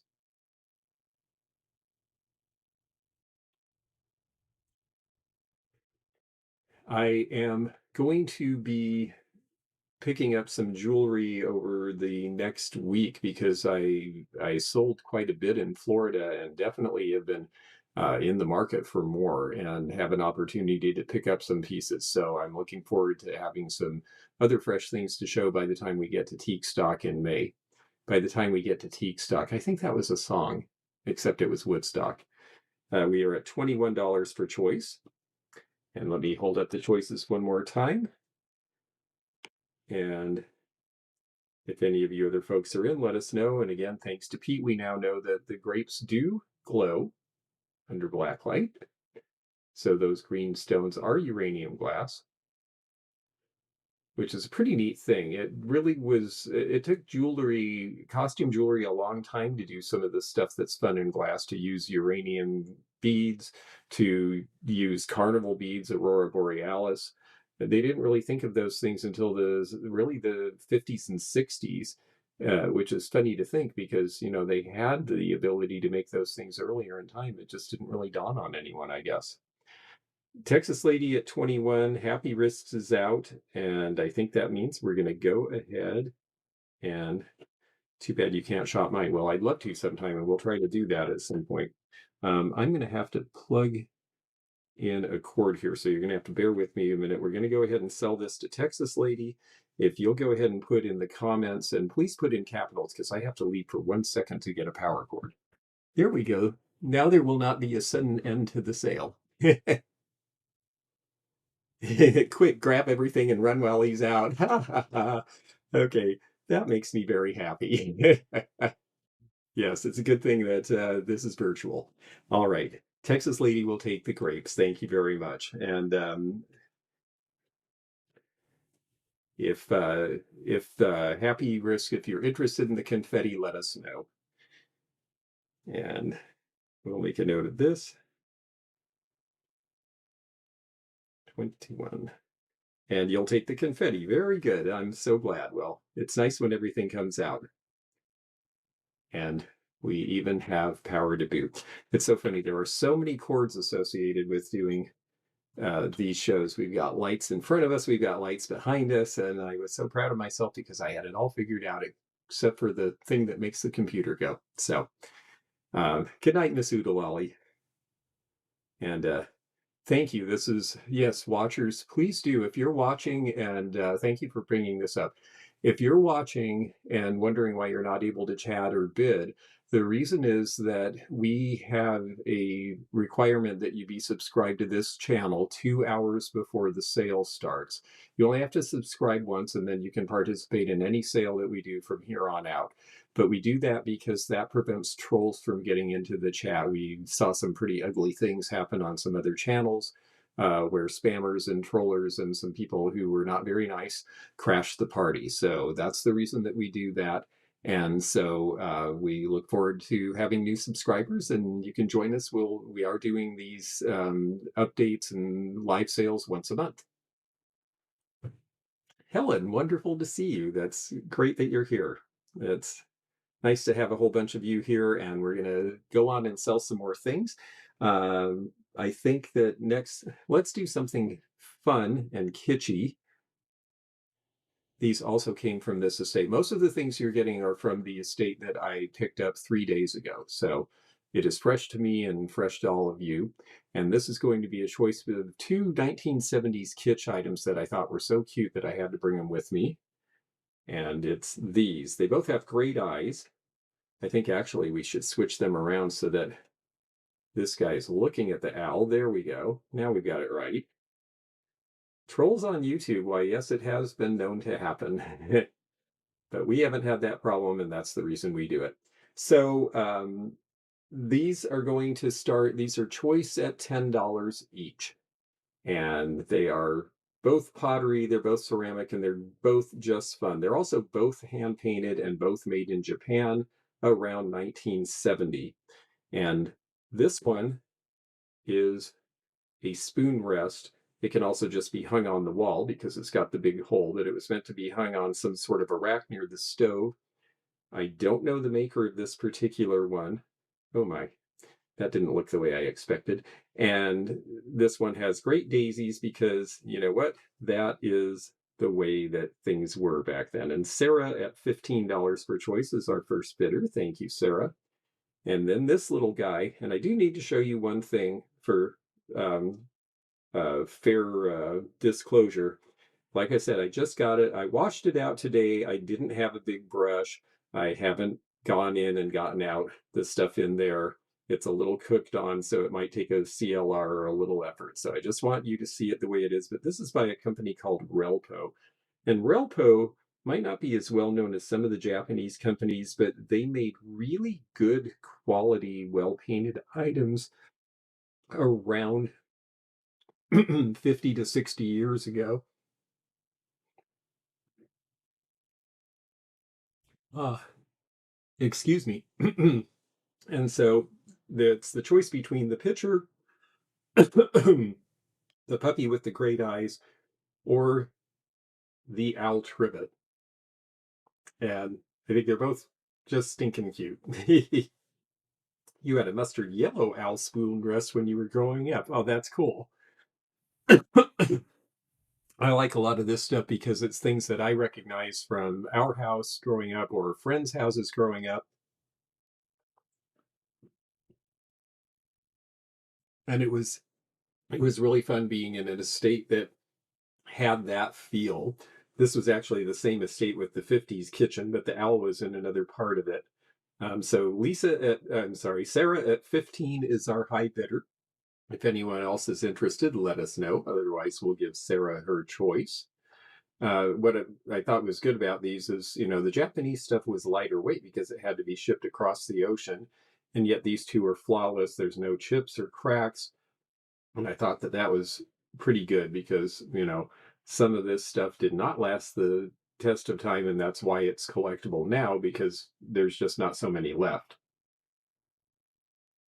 The side-eye puppy, yes, I do like the way he's rolling his eyes at.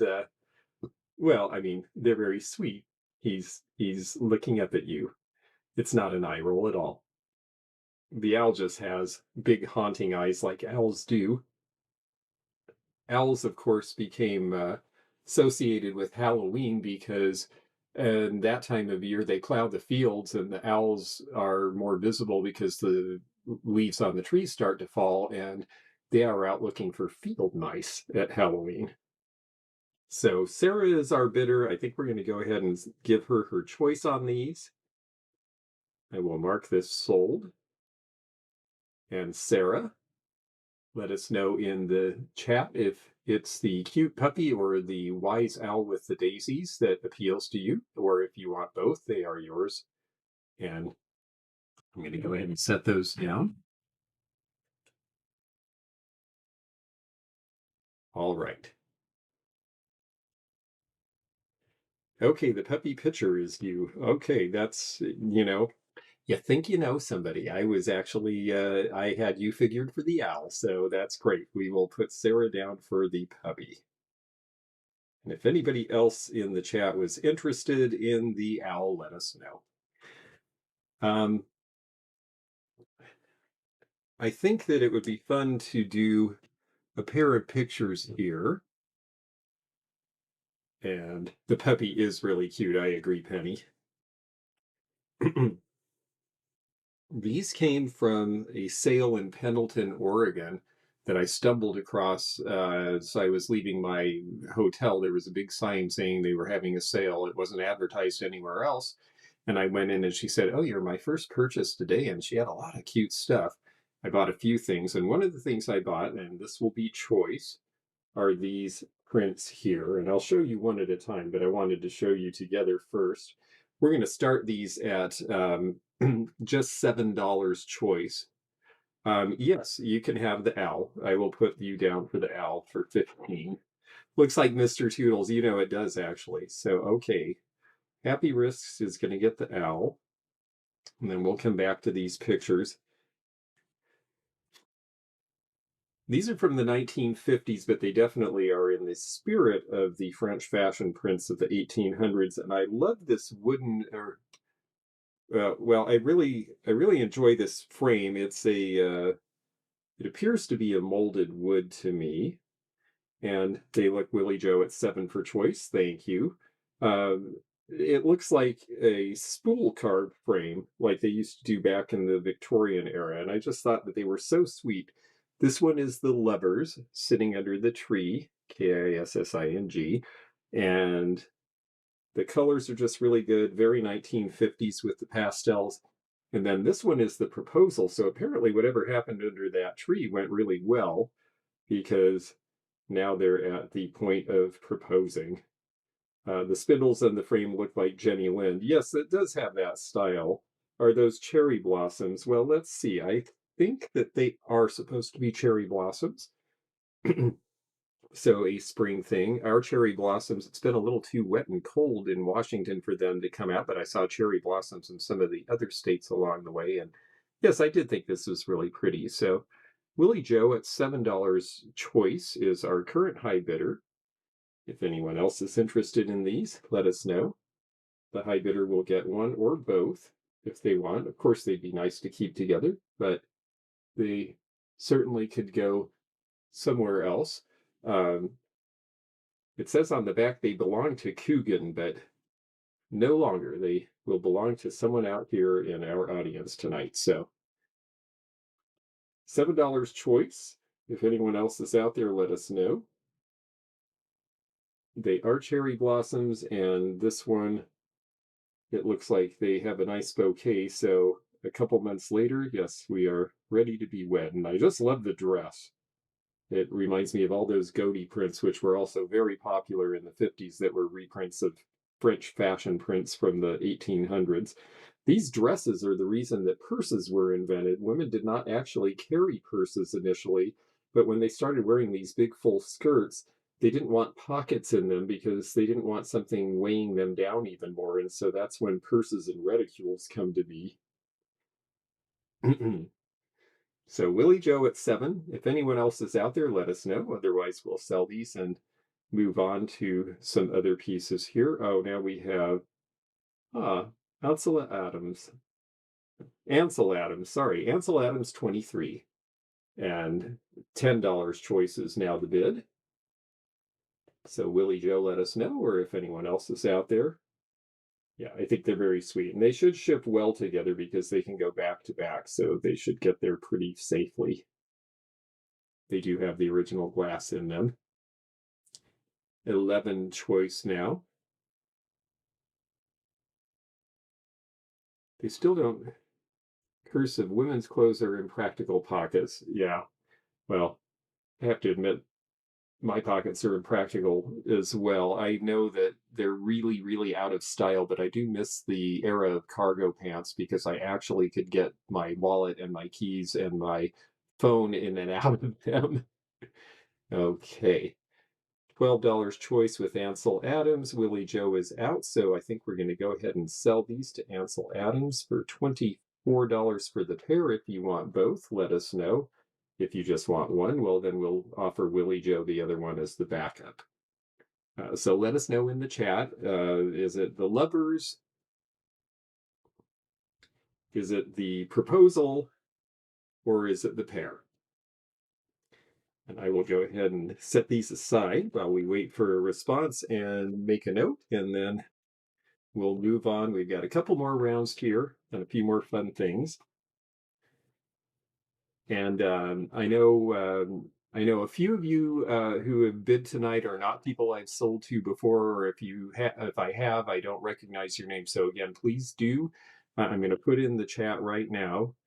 Send your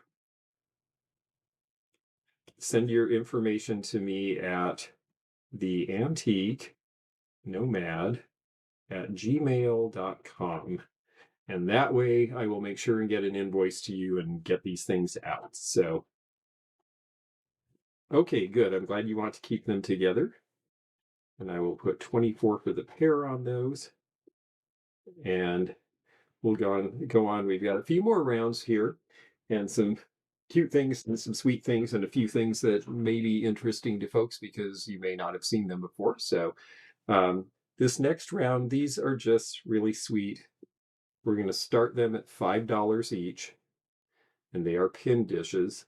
And Sassy Glass was asking trinket boxes versus pin dishes. Well, these are definitely pin dishes because they are really, really little. It would be very small trinkets.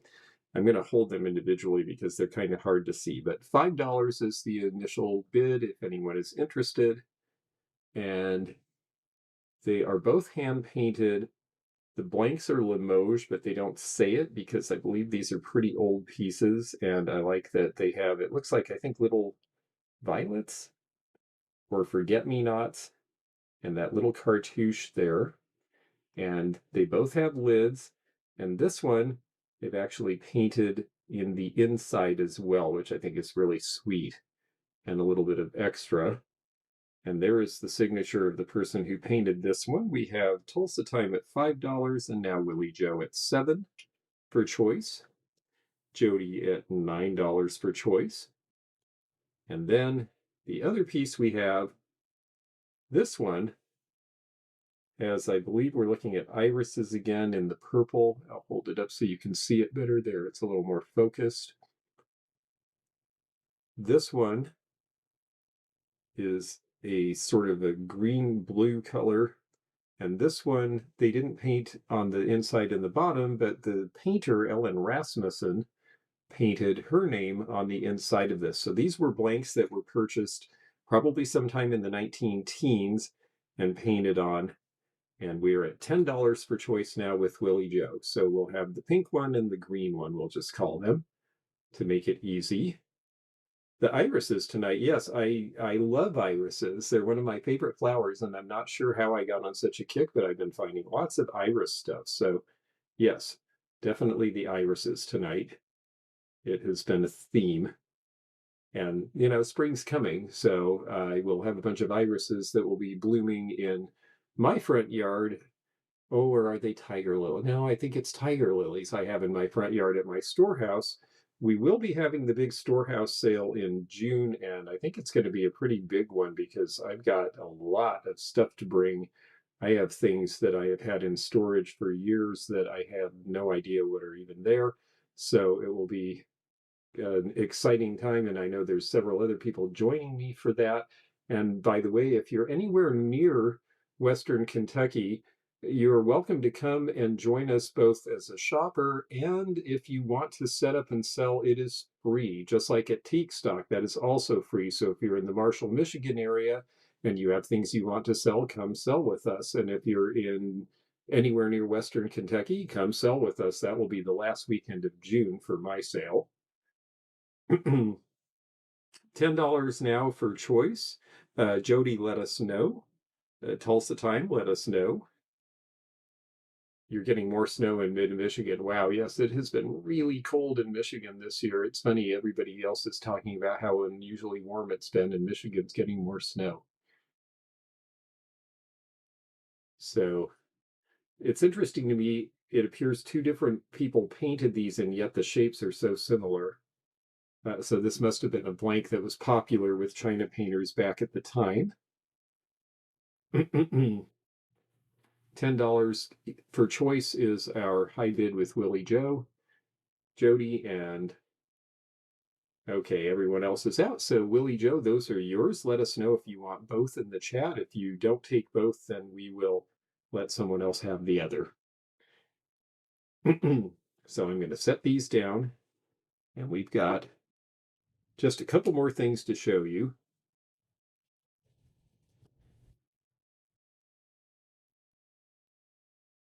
And there we are. All right. This next round is a little different than some of the stuff we've seen tonight because it's a little more modern, and modern by design.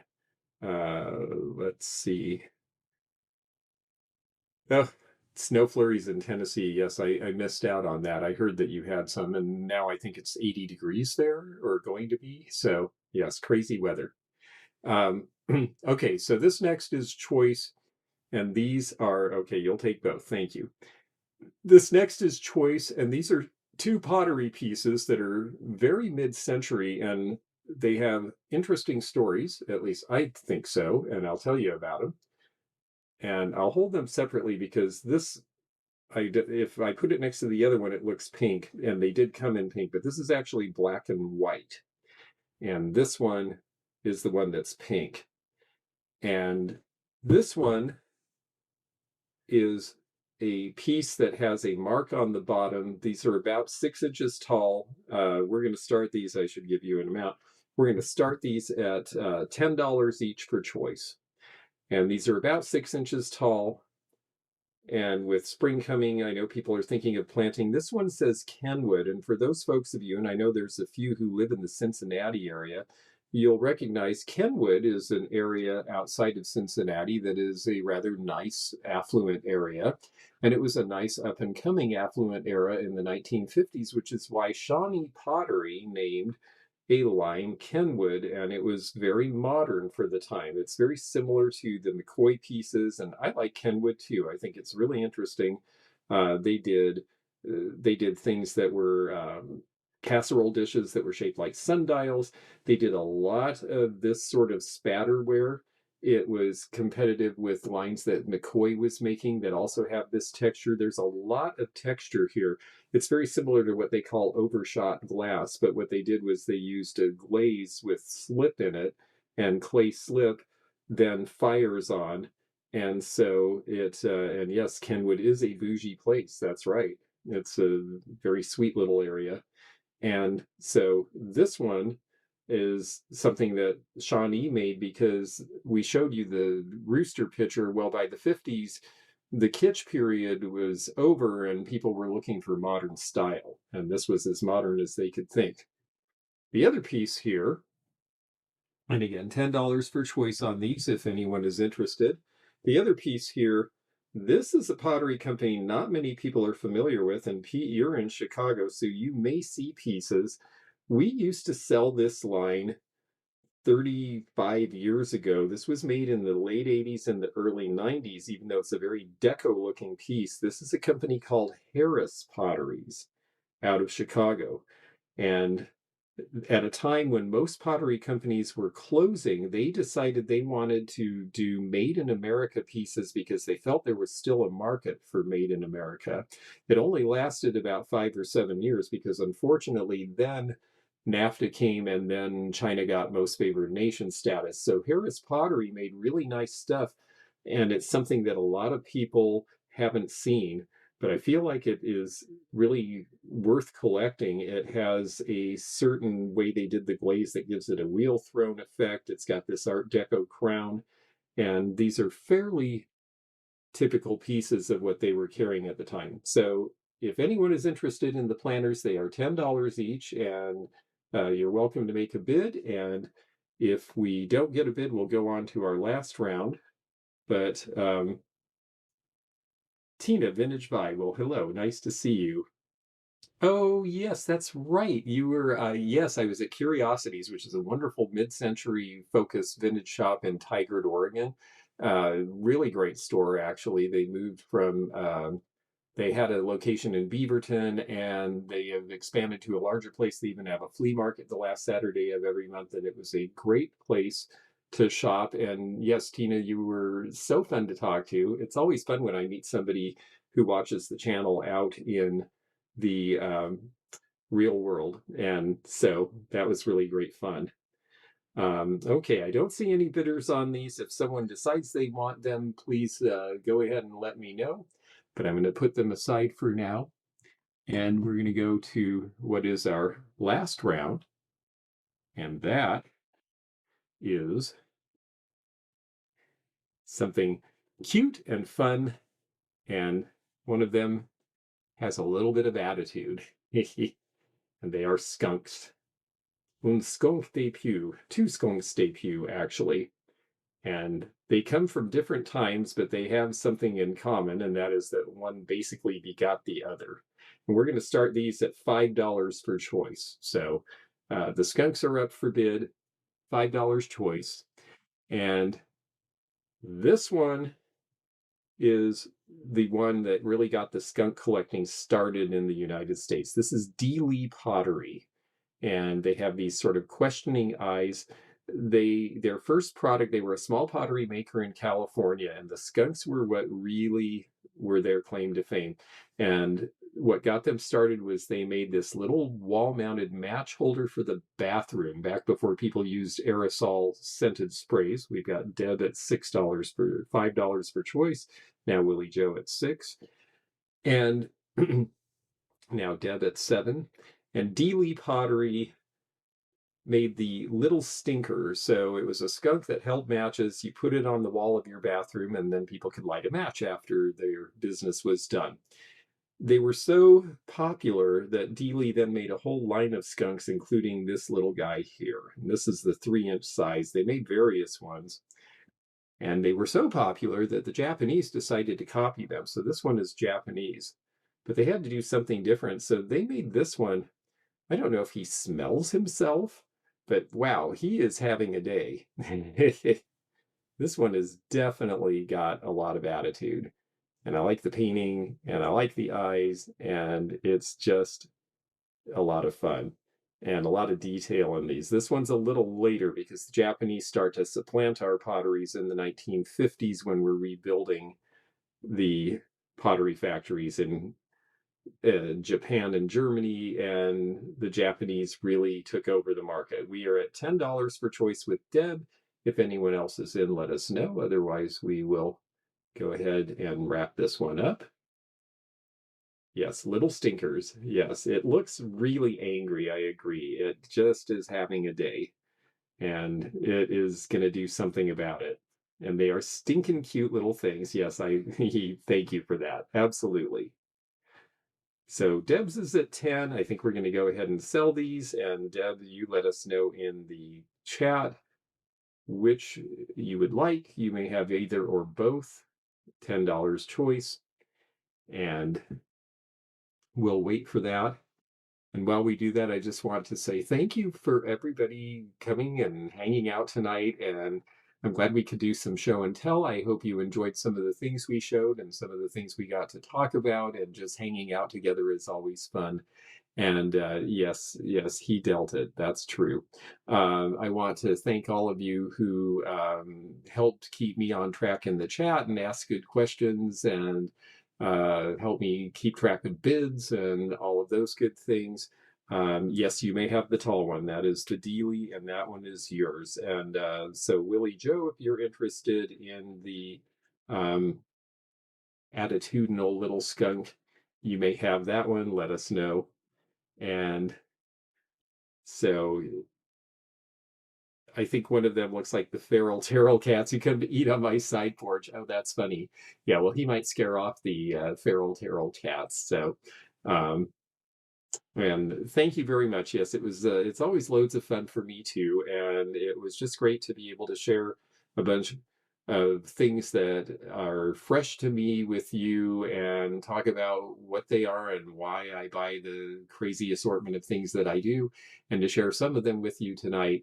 Like I say, if you saw something you really like, go and watch the video again. Send me a timestamp and again, I'm going to put my email in here and we will give Willie Joe the angry one. Very good. And I'm going to put my email in here again. So if you saw something you liked that wasn't for sale, uh, or if you are the high bidder on something tonight and I haven't gotten to meet you before as a buyer, then I will need you to contact me so that I know that you are out there and I can send you an invoice and figure out the shipping. So um, always enjoy this. Thank you so much, Lisa, and thank you to everybody watching.